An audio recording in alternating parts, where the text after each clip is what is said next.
It's Cooking with the Olive Scene with Annie Aaron. Good morning to you, Annie. Good morning, Brenda.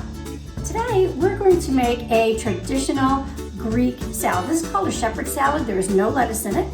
And we're going to highlight microgreens. We love these. These are an amazing addition to every cooking.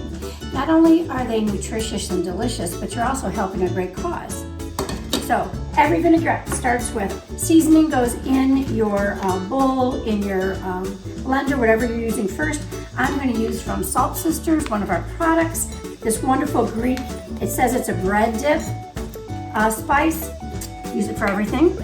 And then our vinegars go in first. Red wine vinegar, traditional for a Greek salad, and then a touch of traditional balsamic vinegar.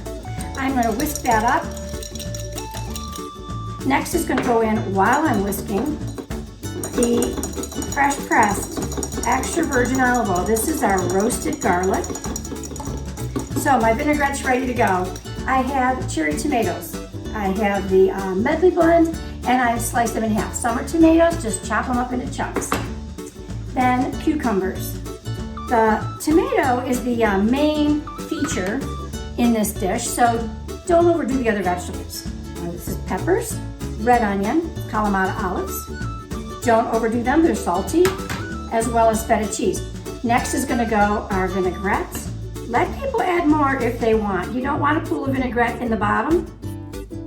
I'm just going to toss that gently, and then get to Caring Corral and pick up microgreens. Not only does this finish this in a beautiful way, but the flavor is good. I always leave a little bowl out there because as people get their own individual serving, I find that they want to add more.